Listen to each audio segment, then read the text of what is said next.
Peacock, and this is my horse Isaac that I will be using to show you how to properly bandage your horse's legs for schooling and hauling.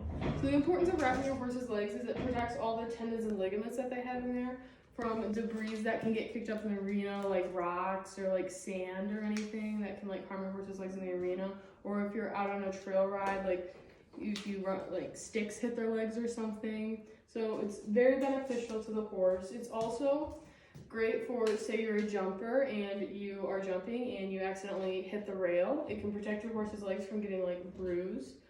And say, or if you're like a reiner, you do tight turns or something, it holds them all in place so that way they don't overstretch.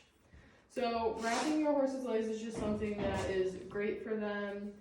It's something that you should just do, especially for strenuous workouts, but I personally always wrap my horse's legs no matter what, just because you never know what you could run into. So not only do you want to know how to wrap your horse's legs, it's a matter of wrapping them correctly, because there are a lot of people that wrap your horse's legs the wrong way, and that actually causes your horse more damage than not wrapping them at all. So to start off, I will start with wrapping for schooling. So before you even wrap your horse's legs, you want to make sure that you brush all the sand and debris, anything that could be on their legs, just brush them nice and clean, which is something that usually you would typically do before you ride, when you groom your horse, but since I'm just doing it for the purpose of this video, you just want to make sure that the legs are nice and clean, nothing on them.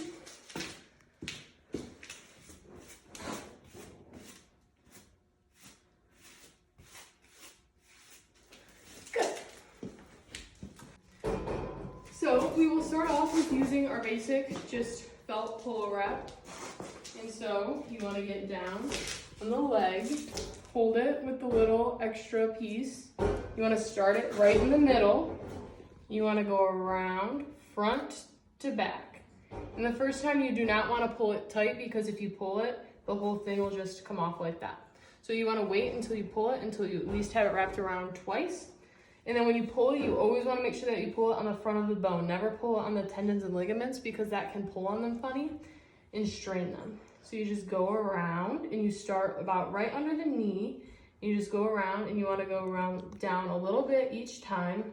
Preferably when you go down, you want to make it like the same space, but then you go down and see I've already wrapped one. So now I can pull it and it won't come out. Then you just pull it a little tighter. Not too tight, you don't want to like cut off circulation, but just so that way it's all not jumbled together. And then when you get down here, you just want to cup the fetlock. You don't want to go down too far, because that can drain them funny. And you just come up and then you start working your way back up a little bit each time. You just go up right about under the knee, and then you just pull it, and good. So there is the front polo wrap. And then for the back one, you don't always have to wrap the back legs. It just depends what your discipline is for showing. I typically just do the front, but just so that way you can see what the back legs are like.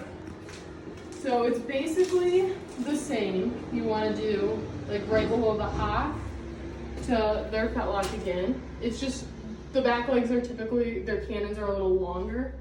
So then you just start, same side, and then you just front to back.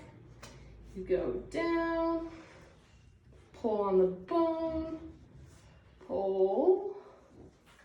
And when you get down here, you just cup the fetlock. When you come up, you kind of want like a little V right there. And then you just work your way back up. And then it'll probably be a little longer spacing, just because the back legs are a little longer, just so that way you get it even. And you pull tight.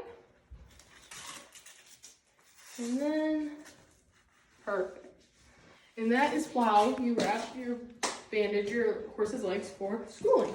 Okay, so now we are going to do the other half of his legs, and I'm going to show you how to do wraps for hauling, which is something that you want to do especially on long trailer rides, just because they can keep your horse's leg from swelling, or if when you're turning in the trailer and they like sidestep on their leg funny, it just protects all of their legs.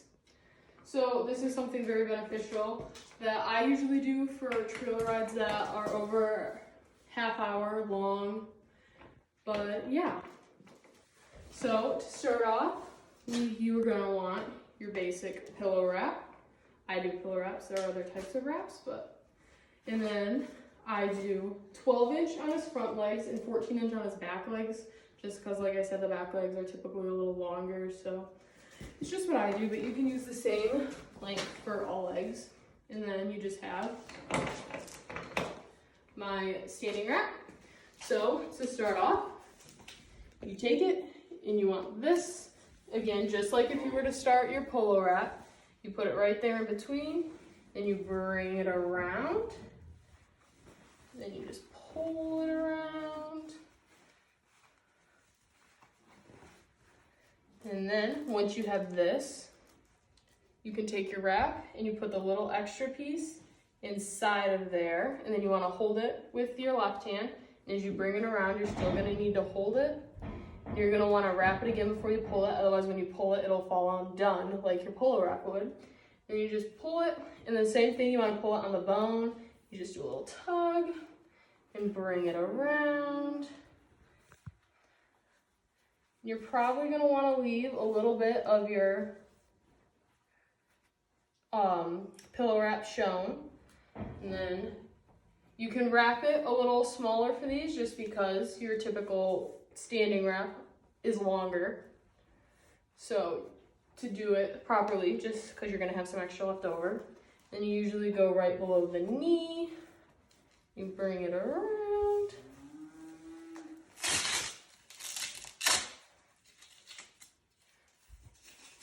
And just like that. Some horses, this could be the same for polo wraps too, like the Arabians, they have thinner legs. So especially for hauling, you want to make sure that if you have a lot of this left over and it might come undone, that you just use electrical tape around it. Just that way it doesn't come undone when you're in the trailer. Or if you know that your horse has smaller legs for polo wraps, you want to do the same thing, just that way when you're riding it doesn't come undone. So then we can do his back legs. Longer polo wrap, or cotton polo wrap. And then you come back here. And it's the same motion, front to back. Hold it all together, just like that. And then you take it and you put it inside your extra, and then you hold it together, and you just front to back motion. That is very important that you do it this way and not the other way, because it can cause more damage than good. It can cause your horse's tendons to become bowed, and then you will have expensive vet bills along the way, and it's just something that you can never really fix. So then you come up right below the hock, and then you just pull it, and there you go. So then, what you can do is the back legs, usually their tail would get in the way. You can just pull it up, as you can see. So it's out of the way. My horse's tail is wrapped, but usually it's not before you go to a show. So that is something that you can do so the tail stays out of the way.